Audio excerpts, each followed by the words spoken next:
BFM Business. Stéphane Soumier réveille la planète éco. Good Morning Business. Marc Crochet avec nous. Bonjour Marc Crochet. Bonjour. Je crois que vous m'aviez dit ça une fois. J'ai dirigé toutes les compagnies qui ont existé en France, sauf Air France. Pas toutes. Pas toutes. Là, aujourd'hui, c'est Air Caraïbes. C'est Air Caraïbes. Et vous démontrez, comme vous dites, faut le dire modestement, qu'on peut gagner de l'argent en faisant du transport aérien. Oui, avec beaucoup d'humilité, Air Caraïbes démontre qu'on peut gagner de l'argent dans ce secteur en France, sur des marchés certes plus limités que ceux de la grande compagnie nationale, mais il y a aussi des règles, des usages, il faut savoir s'adapter, se réformer, se moderniser en permanence. C'est ce que nous essayons modestement de faire. Ce qu'on entend sortir d'Air France, là, au-delà de l'ensemble des violences, c'est de dire, si le gouvernement ne prend pas des mesures comparables en fait aux mesures que prennent les États du Golfe pour soutenir leur compagnie, alors Air France n'a aucune chance. C'est pas tout à fait ça. Mais je voudrais d'abord dire un mot sur ce qui s'est passé hier quand même. C'est intolérable, tout le monde le dit. C'est irresponsable, bien qu'il y ait des responsables que l'on voit sur toutes les images que vous avez diffusées et qui ont fait le tour de l'Europe. Et puis c'est surtout inexcusable pour l'image que ça donne de notre pays, justement. Nous voulons être dans les services, mais on ne peut pas montrer cette image et dire que l'on veut être présent, se développer et croître. Pour revenir sur l'intervention gouvernementale, je crains qu'elle ne soit en fait qu'un anesthésiant, parce qu'on l'a vu dans le passé, l'État n'est pas stratège en matière de services, l'État n'est pas stratège en matière de coûts, l'État n'est pas stratège en matière de desserte. Donc il faut d'abord s'adapter, il faut sans doute, et c'est un moyen au-delà de l'émotion d'hier, de revenir à la réalité des choses. Il faut faire un constat, il faut le partager, il faut l'accepter et après se mettre au travail. Il y a des écarts de concurrence significatifs avec certes les compagnies du Golfe par exemple, mais il y en a aussi avec d'autres compagnies aériennes européennes qui réussissent. Ouais, il y a des écarts significatifs avec British Airways qui gagne beaucoup d'argent. Il y a des écarts significatifs avec Lufthansa qui, dans la difficulté, est elle aussi en train de se réformer. Alors faisons la même chose. Il n'y a rien à inventer.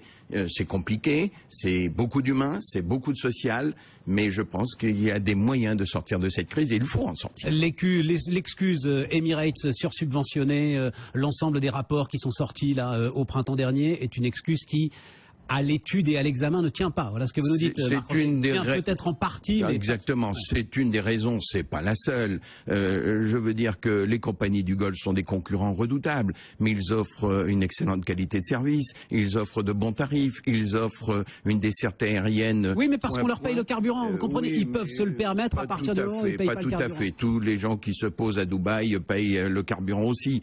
Donc ce que je pense, c'est que, comme le dit le proverbe, aide-toi et le ciel t'aidera. C'est dans cet ordre-là. Donc il faut qu'Air France, comme toutes les compagnies européennes, se restructure, se modernise, s'améliore. Et je suis convaincu que 90% des salariés d'Air France ont envie de le faire.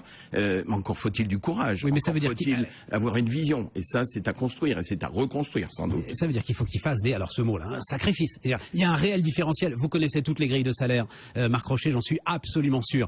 Il y a un réel, ne serait-ce que pour négocier vos propres salaires à vous et vos propres pilotes à vous. Il y a un réel différentiel quand on regarde Air France? Il y a un différentiel certain et tout à fait réel en matière de coûts d'exploitation. Dans les coûts d'exploitation, il y a les salaires, il y a les conditions de travail, les conditions de progression de carrière, les conditions de qualification, hébergement, enfin tout ça, c'est une somme de petites rivières. Il faut attaquer toutes les petites rivières une par une et regarder partout où est-ce que l'on est le moins compétitif et s'adapter. Ça ne veut pas dire qu'il faut faire table rase, mais il faut sortir des dizaines, voire des centaines d'accords collectifs qui emprisonnent tout ça dans l'immobilisme et dans quelque chose dont on ne peut pas en quelque sorte faire fi, mais dont il faut évidemment se sortir pour progresser. Attendez, vous me disiez, il y a peut-être plus de 200 accords. Alors, je ne sais même pas si on peut encore appeler ça des accords collectifs. D'ailleurs, ça devient quasiment des accords individuels. 200 accords collectifs au cœur d'une entreprise commerçante. C'est ce que j'ai entendu dire, et ça fait sans doute des centaines de pages qui sont tout à fait illisibles pour tout le monde. Parce que comment voulez-vous faire évoluer une entreprise face à une concurrence redoutable extérieure si en même temps on ne remet pas tout ça en quelque sorte sur le métier à tisser et qu'on reprenne systématiquement la recherche d'efficacité. Il faut être bon sur le service commercial, il faut être efficace sur les coûts et souvent on a reporté les échéances, on les a retardées. Air France a pris du retard dans cette évolution, d'autres compagnies ont été plus rapides. D'autres sont redoutables. Prenons les meilleurs et suivre leur Continuez à exemple. penser que c'est possible. Alors, Ah oui. Ah oui, alors là, je vous réponds tout de suite. J'ai même pas. Excusez-moi, Ah je oui, vous ai oui, même non, pas non, laissé j'adore. finir votre phrase. Mais je me suis déjà expliqué. Notre pays est béni des dieux en matière de transport aérien. On est au centre de l'Europe. On a une ville comme Paris qui est un formidable hub. On a CDG, 4 pistes à CDG. On a un flux touristique conséquent.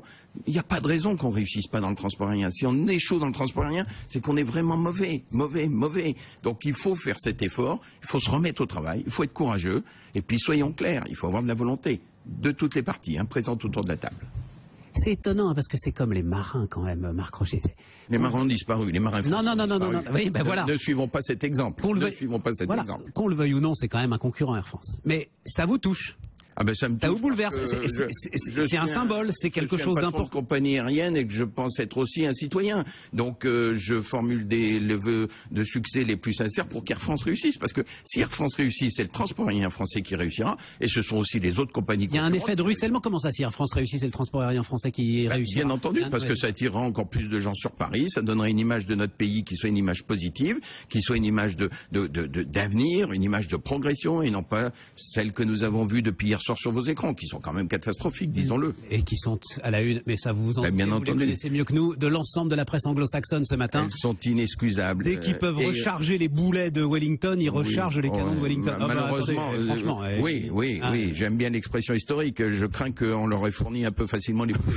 Oui, c'est nous qui avons approvisionné la poudre. l'artillerie. Mais la puissance de Charles de Gaulle, par exemple, on la doit, que vous avez décrite, on la doit en partie à Air France. C'est aussi la puissance d'Air France. On la doit à Air France, on la doit à Aéroport de Paris, on la doit à l'État. Ça prouve que quand les forces se réunissent, on est capable de construire quelque chose de solide. Quand les forces se désassemblent, en quelque sorte, quand il y a éclatement, comme nous le voyons malheureusement, y compris du tissu social, il y a très peu d'espoir. Quand Michael O'Leary, donc le patron de Ryanair, je ne sais pas ce que vous pensez du patron de Ryanair, mais... Il est un peu folklorique, mais il était efficace. Voilà. Terriblement efficace. Terriblement efficace. Il dit, mais et que Air France signe un partenariat, moi je vais leur remplir leurs avions. C'est une provocation ou il est sérieux, à votre avis? Alors, je pense qu'il y a de la provocation dans tous les propos qu'il tient, mais derrière tout ça, il y a une réalité. La bataille du court courrier, clairement, les low cost l'ont gagnée. Ils l'ont gagnée. Cette bataille, cette guerre commerciale, elle a longtemps été contestée et niée par Air France elle-même, par exemple. Les low cost n'avaient pas d'avenir. Combien de fois j'ai entendu dire ça? On voit ce qu'il en est. Monsieur O'Leary, EasyJet, WizZet actuellement, Wizz Air au centre de l'Europe, sont des compagnies terriblement efficaces. Terriblement efficaces. Et donc, effectivement, sur ce secteur de clientèle, je pense que les choses sont encore très en retard de notre côté. Transavia doit se développer. On a vu l'année dernière les problèmes que ça avait posé pour simplement développer Transavia. Il faut donc là aussi aller de l'avant, se sortir du poids de l'histoire, se sortir de ce qu'on a loupé comme échéance passée, et puis regarder l'avenir. C'est un enjeu national, vous m'avez convaincu. C'est un enjeu national. Pas au sens où le disent les syndicats d'Air France, hein, oui. Au sens du développement de notre industrie. Bien sûr, c'est un secteur où la France a des atouts colossaux. J'espère, je formule des vœux pour qu'on sache s'en saisir. Marc Rocher ce matin sur BFM Business.